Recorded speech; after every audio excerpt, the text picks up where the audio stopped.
Cory A. Booker.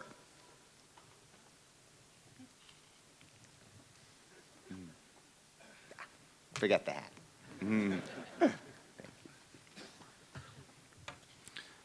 Funny, you don't look like a frontiersman, yet that is indeed what you are. Struggling to bring prosperity to America's most challenging territory, its cities, and in your case, Newark, perceived by some as Death Valley, but to you, a fertile land hidden beneath sands of neglect. When you rode into town, while still a Yale law student, people wondered, who is this guy?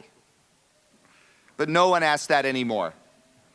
Not after you have lived for years in a public housing project, won a seat on the city council, got yourself elected mayor, patrolled with police each night until 4 a.m., lived for a time in a motorhome on the street corners with the most drug traffic, added surveillance cameras, formed the Prisoner Reentry Initiative and the Fatherhood Center, reduced the rates of murder and robbery by more than 40%, raised more than 100 million private dollars for schools, doubled affordable housing, and along the way, managed to slash the budget deficit. Not bad. In time, rivulets began to appear, which have now grown into streams of new life. Population is growing. Urban pioneers have followed your lead. And Newark is now known as a city of innovation, a city of ideas, and a city that has become cool without displacing its long-term residents. Many, having done all this, would have ridden into the sunset, but you have chosen instead to remain committed to seeing the job done. I hereby declare you recipient of the honorary degree Doctor of Laws, entitled to all the rights, honors, and privileges appertaining thereto.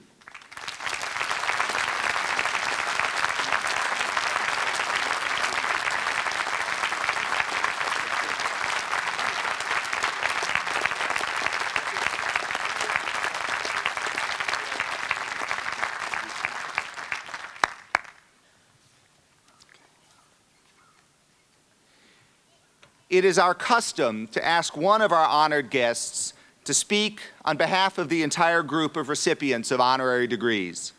This year, we will have the pleasure of hearing Mayor Cory Booker.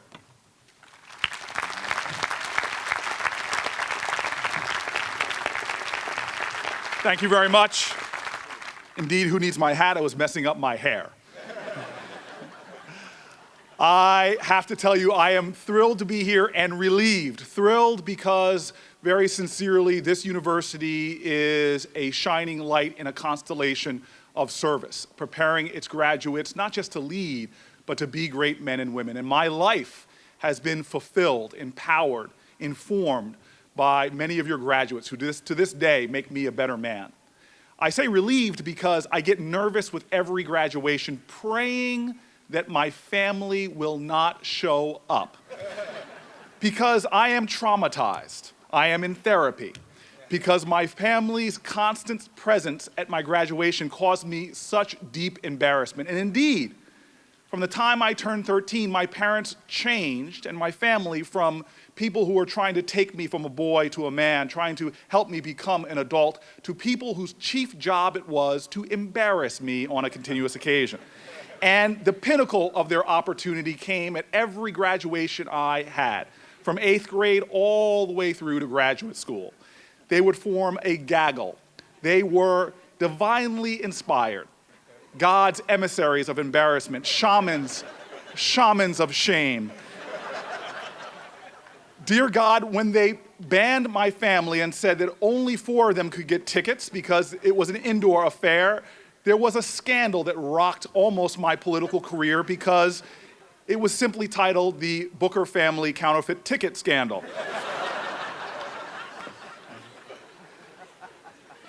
Everybody here is acting in some great decorum. I'm almost shocked, but my family, every time they could, would scream and yell my name. They would pull out not one camera, they would double fist their film, shooting off with bright bursts of flash that gave one college president an eye problem for the rest of his life. And then when it was over, it wasn't, because I would stand as streams of relatives would come holding me till late in the night to give their profound advice, as if the commencement speakers were not enough. And they would go with the same stories, but then the patriarch of my family posse would come. It was my grandfather, who's an extraordinary man, who migrated, like most African Americans, from the South in the 30s, who worked as an assembly line worker, who worked as a teacher, as an entrepreneur. He held just about every job imaginable as he was trying to do what his dream was, to send his kids to college. So for him, a graduation was the great moment. He was a man who thought education was principally important. And his grandchildren, I being one of them, would be loaded into mobile homes on countless summers and driven around our country as he would tell us the history of our land in a way that would put even Ken Burns to shame. Because unlike Ken Burns, if he did not know the facts, he would make them up. Why, Granddad, do they call this Yuma, Arizona? He goes, I know why. Because there was a gunfight at the town's founding. One man shot the other man, and he grabbed his chest and said, "Yuma," and fell over. And so he would come to me with the same jokes I had heard from 8th grade graduation. And they were first to embarrass me. You see, son, I see you didn't graduate magna cum laude or summa cum laude. You were just thank you, Lottie. Yes, Granddad, thank you very much. Thank you very much. A lot of hard work, but I'm so happy that the tassel was worth the hassle. Yes, Granddad, it was. And my parents would be standing there the whole time wondering how their son was graduating from this university, and they would poke other parents and said, you know, behind every successful child is an astonished parent. So to condense to you hours of parental and grandparental wisdom, the one thing that they would say to me that has rang throughout the ages is a simple thing when my grandfather would grab my hand, look me in the eye, and say, after a few precursors, that the degree I hold was paid for by the sweat and blood of my ancestors, that never forget I can learn as much from a woman on the 5th floor of the projects as I could from one of these fancy professors. Then would come the wisdom. He would say simply, please, son, in everything you do, stand up. Stand up for who you are. Stand up from where you come from. Stand up and tell your truth. Let your life be a testimony to the essence of who you are. Now, after my graduations, I began to see actually that those words were profoundly important. You see, life has this way of trying to level us all, make us the same, homogenize us, but we were born unique. There's a great president, Lincoln, who once said, we're all born original, but sadly, most of us die copies. My parents wanted me to know that we are individuals. You were born for a purpose. You are not an accident. A grand conspiracy of love is what produced you in this world.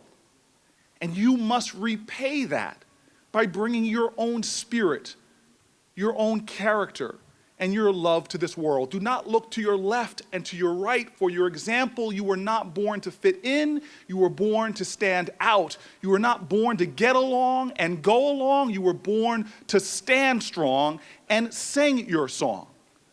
My father told me time and time again what it was like growing up as a poor black child in the Deep South. In fact, every time he would tell me about it, it would get worse.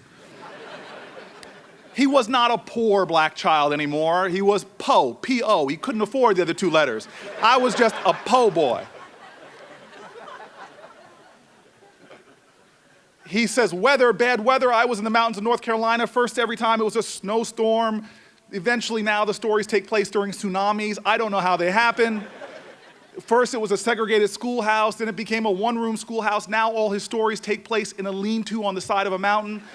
But he tells the one story to make this point about standing up, about a teacher who came in on the first day of school and says, "Class, I want to teach you all about self-esteem. Anybody who here thinks you're stupid, stand up." And she stood there waiting for the class and nobody moved. And she stood there getting upset. Now, come on. If you think you're dumb, you think you're stupid, stand up. And my father, trying to make the lesson to me, says, "Son, I stood up in that class." And the teacher said to me, "Boy, what's wrong with you? You think you're dumb? You think you're stupid?" And my father said, he scratched his head and said, "Well, shucks, ma'am, I don't think I'm stupid, but I didn't want you to be the only one standing."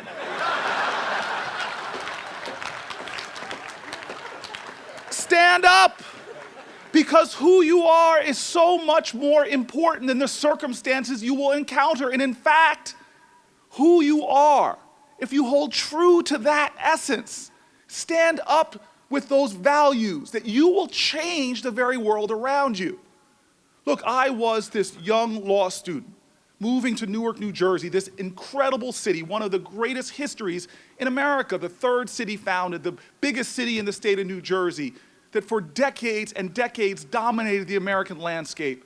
That still to this day has proud and profound neighborhoods of incredible people. But when I moved to Newark, I wanted to fall in line with the calling of a great American prophet named Chris Rock, who said, "Why is it the most dangerous city, most violent city in every neighborhood is named for the man who stood for nonviolence?" I moved to Martin Luther King Boulevard in Newark, and I stood there on this street in a section that did not reflect the city's glory or its potential, and I began to see I had to find a way to get involved. But I had this youthful arrogance. And I remember going to the tenant leader in the housing projects on that block, knocking on her door, and she opened the door and she said, "Who are you?" And I felt a moment of John Wayne slip into my heart, and I pulled up my pants and I said, "Ma'am, little Philly, my name is Cory Booker. I'm a Yale law student, and I'm living across the street now, and I'm here to help you." And this woman looked downright sympathetic to me as she shook her head. And she said, "If you really want to help me," and I said, "Yes, I really do." And she goes, "Well, you need to follow me then." She closes her door, she marches down 5 flights of stairs as I realize, wait a minute, she lives on the 5th floor of the projects. And then she goes through the courtyard into the middle of the street, and she turns around and she says, "If you want to help me, first you've got to tell me what you see around you." I said, "What do you mean?" She goes, "Describe what you see." And I said, "Okay, well, I see projects, I see graffiti, I see an abandoned building that's being used for drugs," and I described the neighborhood. And the more I talked, the more she looked disgusted with me. She crossed her arms and just shook her head, and finally I stopped and I said, "What's wrong?" And she says, "What's wrong is that you can't help me." And she turned around and walked away. I chased after her through the middle of the street and caught her on the sidewalk, and I said, "Ma'am, you've got to tell me what is wrong. I don't understand." And she wheels around and she looks me hard in the eye and she says, "Boy, you need to understand something. That the world you see outside of you will always be a reflection of what you have inside of you. And if you're one of those people who only sees problems and darkness and despair, that's all there's ever going to be. But if you're one of those people who stubbornly, every time you open your eyes, you see hope, you see opportunity, you see love, you see the face of God, then you can be someone who helps me." And she stormed away right there.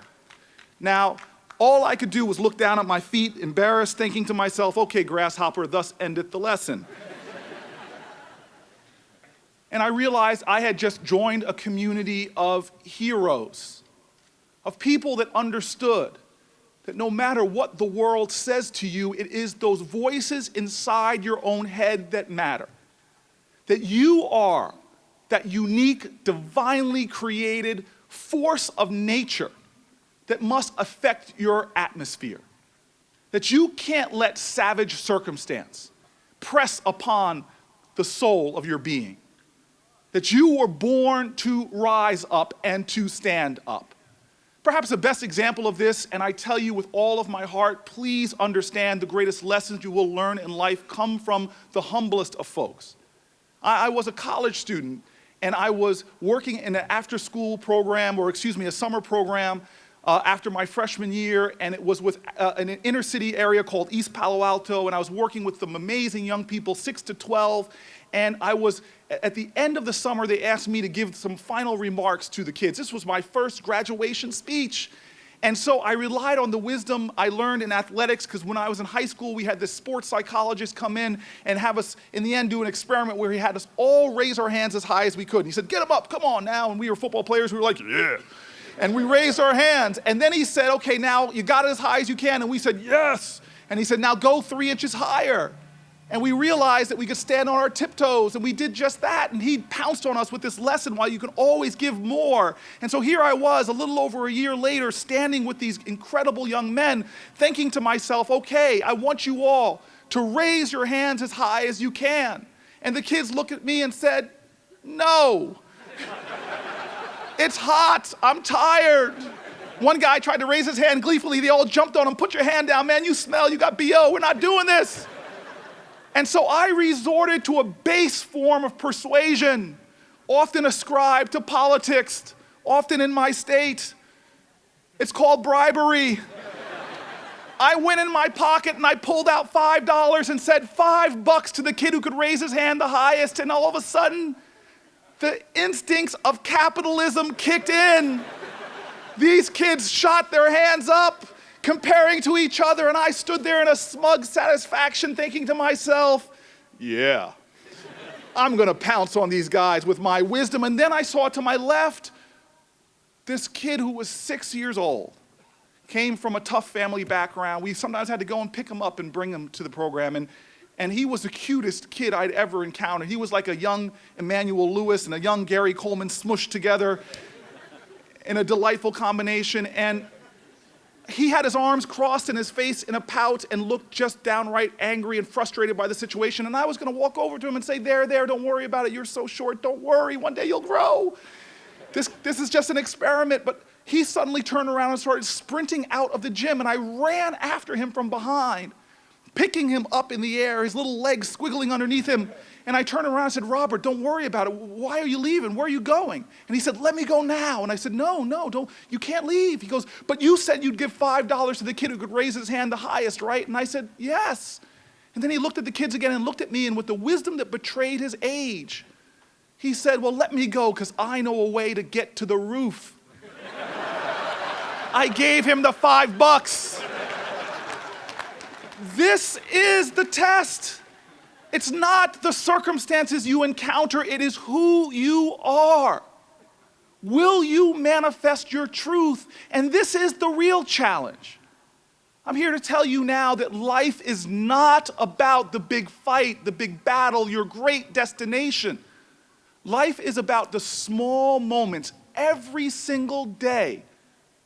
Those acts of kindness and decency and love that will define you, that in their aggregate add up to a lifetime of profound contribution.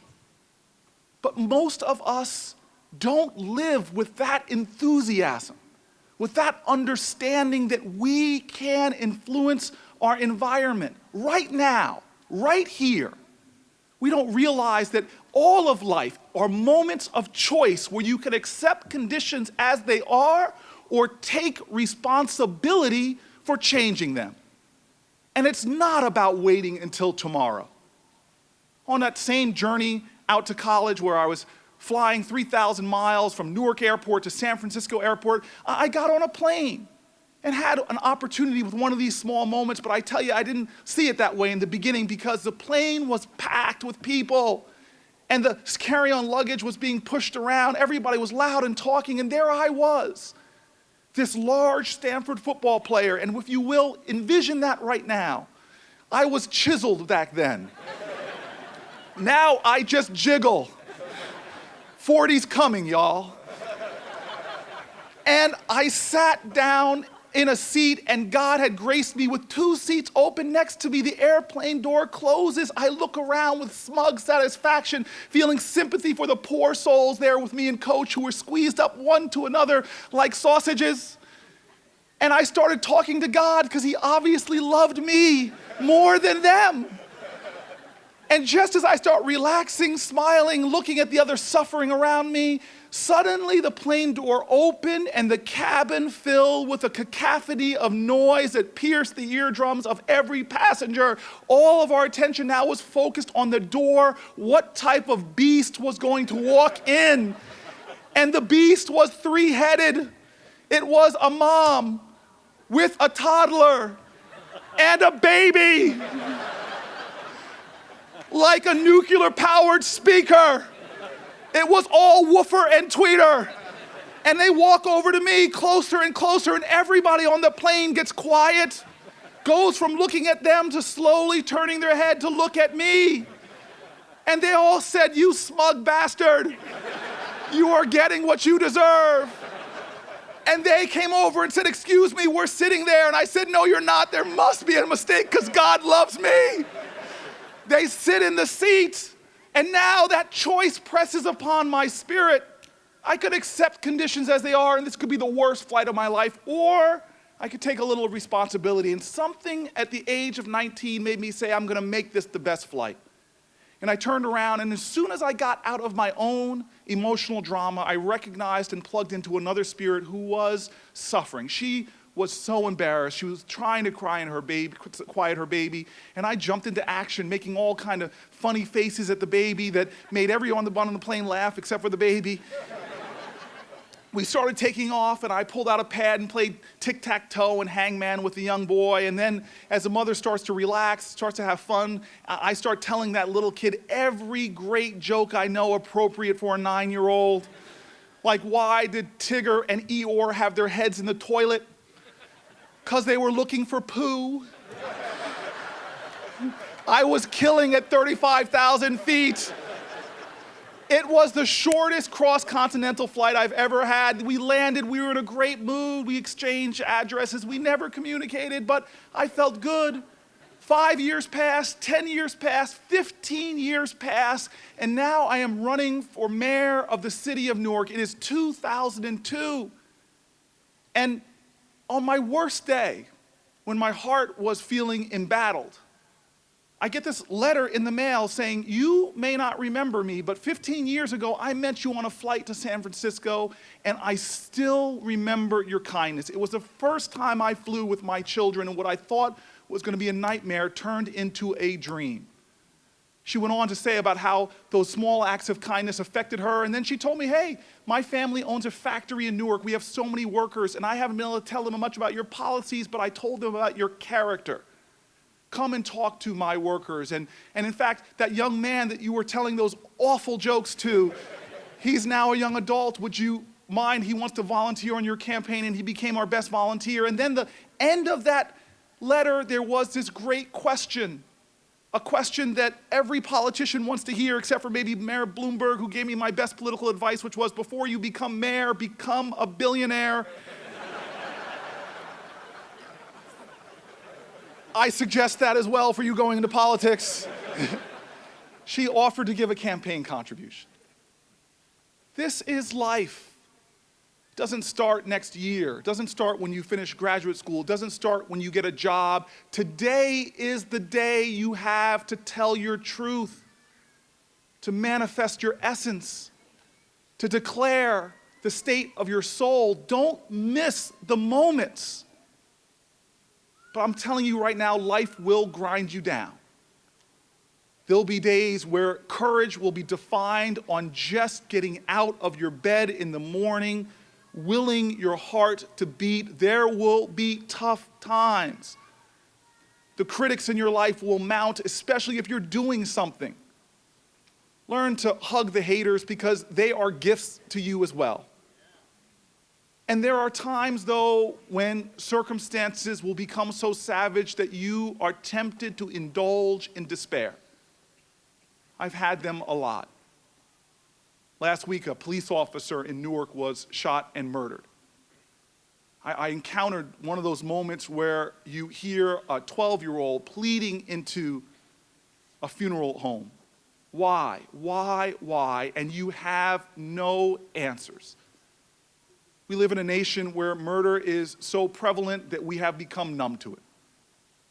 We live in a nation where our children who call to our consciousness every single day and say those 5 words when they pledge allegiance to the flag, liberty and justice for all. Well, it is not true yet. Those are aspirational words. And when you confront the ugly truth of the unfinished business, your soul will ache and quake, and you will wonder like that child, why? You will feel small. 2004, I sat with a child, a teenager, shot. As he was bleeding to death in my arms, I remember going back with blood all over my shirt, staring at myself in the mirror, wondering why, indulging in anger and frustration and despair, trying to understand how this nation has a perverse obsession with the death of some folks. Everyone here knows who JonBenet Ramsey is or Natalie Holloway, but cannot name one child murdered in an inner city in America today. What is wrong, I asked myself. But in the midst of this anguish, I realized, how dare I stop or give up or allow the world to undermine my truth? That's not what I was born for. I am the very manifestation of small acts of unrelenting love and kindness. From the people who put money in envelopes for my father to be able to pay for his first semester's tuition in college. People who my father didn't know, who tells me I will never know their names. From the people I met last month at my mom's 50th anniversary from her university, names I never knew, who sat in at lunch counters, who were beaten and kicked and spit, but never stopped telling their story, never stopped telling their truth. From the people who joined together, black and white, to take on companies and corporations that weren't hiring black people, that came to my parents and said, you need to be the first to this company and that, and opened up doors to the middle class for my parents. From the very house that I grew up in, that they would not sell to my parents because they were black. I was but a baby in 1969 and 70, but it was black people and white people whose names I do not know, who came together with the Fair Housing Council and did their small contribution. I would sit at my kitchen table. My parents would read me poetry and prose, trying to press upon my being that I should never, ever give up, that I was born for a purpose. Don't let the world cave in upon you. Stand tall. No matter how dark the night, show your light. No matter how deep the trough, climb, climb, climb. And so I end with a first in my life, with a first that showed me and formed my career as a lawyer. It was the first person I ever represented. Another one of those humble spirits that you must pay attention to.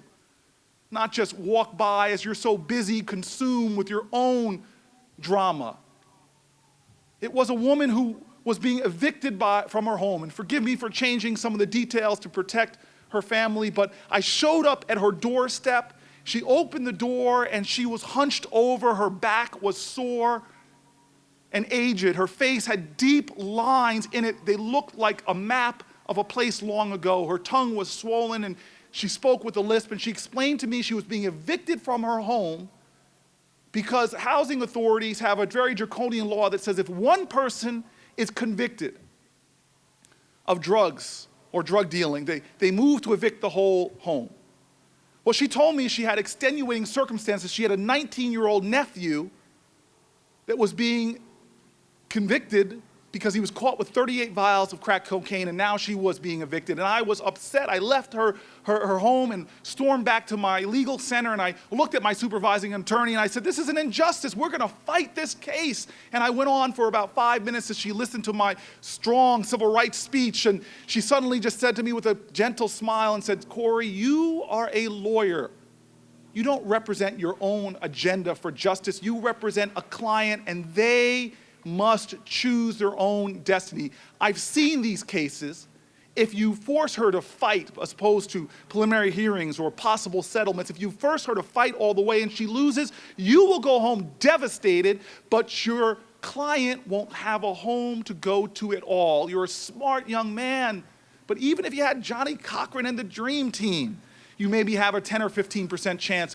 Miracles abound in our lives if we just open our eyes to them. And this miracle came to me in a question. She put her hand up to stop me and she says, if I fight this case, will it help other people? And I looked at her and I said, ma'am, I told you we only have a 5 or 10% chance of winning. And I went on with legalese, but I said, yes, if we win this case, we can use it as a precedent. And all she heard was the yes word. And now she seemed to draw deep within herself. And she closed her eyes and she raised her hand for me to shut up. And suddenly she opened her eyes looking like she was possessed. She curled her fragile fingers into a fist and slammed them on the table, then pushed her chair back and stood up straighter than I had seen before. She looked like a woman who was regal and strong. And she waved her finger at me and she said, 5 or 10% is enough. We will fight. And then she strode out of that room with a dignity amongst her spirit. And I sat there and looked at her and then looked at my supervising attorney. And we stared at each other for a while till I realized I had to give the woman a ride home, so I chased after her. I worked for 3 days and 3 nights on this case. I even called Johnny Cochran. He didn't return my calls. God rest his soul. On the 4th morning, I get a call from my supervising attorney. He said, I've got some bad news for you. I was in a rush. I said, well, hurry up. What is it? What is it? I got this preliminary hearing. She said, no, you don't understand. You need to stop. I said, okay, what's wrong? She said, well, last night,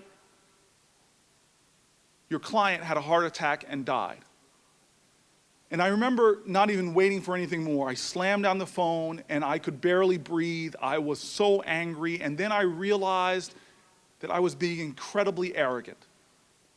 You see, I thought that God had put the great Cory Booker there to help this poor client, but I realized at the birth of my professional career that God had put this great woman there to help the poor Cory Booker. I remember putting flowers by her door and seeing somebody sweep up, and I saw there that the woman looked at me and said, you're that lawyer that was helping my neighbor out. And I said, yes. She goes, I don't know what you did for her, but the last 3 days were the happiest I've seen her. Let me end where I began, which was my grandfather.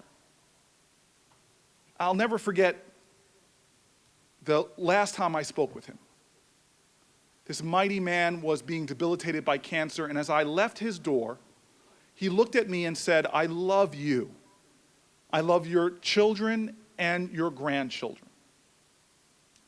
I thought he was delirious, giving in to delusions, and I left him because I don't have children, I don't have grandchildren. There was a day in March of 2002 where I was driving on a street and I got a call that he had died, and I was told to call my grandmother, but I didn't. I pulled off to the side of the road. My hero, a man who had overcome insurmountable odds, who loved this nation so much, who raised his children to be people who stood for our family values. I cried and wept and looked for something to hold on to, and then I heard those last words again. He said he loved me, he loved my children and my children's children. There's an explanation that I found that gave me solace. You all have written on this campus, a friend shared with me these words, climb high, climb far, your goal, the sky, your aim, the star. I held on to this idea of stars because my friend had told me that if you look in the night sky, many of the stars that you'll see have long since died, but their light and their energy cannot be destroyed. It continues onward forever. I thought of my grandfather as one of those stars, a man who loved so much in the short time that he was alive, to give himself immortality. He loved so much, he loved children and grandchildren yet unborn. He loved so much that he poured his essence into every moment, squeezing everything he could out of life and pouring all that he had into it. And his final words in every graduation were just to stand up. And so the class of 2011, this is where I end. You must stand. Stand up because people stood for you. They scrubbed toilets for you and cleaned floors for you. You must stand up because people fought for you on beaches from Normandy to islands in the Pacific. You must stand up because people bled the soil of this nation for you. You must stand. Because as King said, change will not roll in on the wheels of inevitability. It will be carried in on the backs of soldiers of love who stand up and carry it. You must stand. Because as Frederick Douglass says, in life, you don't get everything you pay for, but you must pay for everything that you get. You must stand. Stand with all of your love, all of your idealism, all of your passion, all of your caring, and the understanding that the biggest thing you can do any day is a small act of kindness, of decency, and love. My parents gave me the poem which I will conclude with. They told me that life is not about what you preach, it's about what you do. If you want to show patriotism to your country, show it in your actions every day and small. And so I end with this, a poem by Langston Hughes that was read to me as a child. Oh, let America be America again. The land that never has been yet, but yet must be, the land where everyone is free, the poor man, the Indian, the Negro, me. Who made America? Whose sweat and blood, whose faith and pain, whose hand at the foundry, whose plow in the rain, must make our mighty dream live again. Oh yes, I say it plain. America never was America to me, but I swear this oath, America will be. Class of 2011, swear that oath every single day.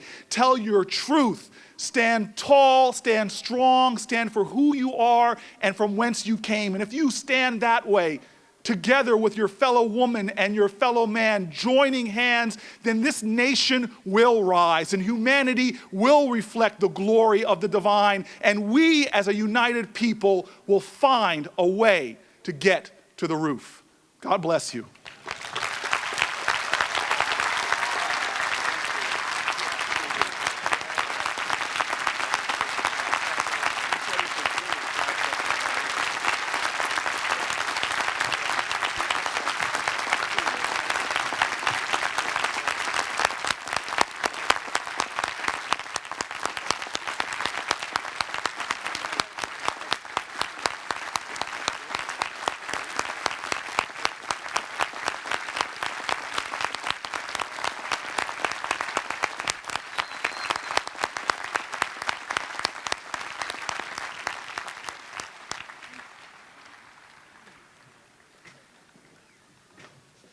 Thank you, Cory, for the extraordinary gift of your words.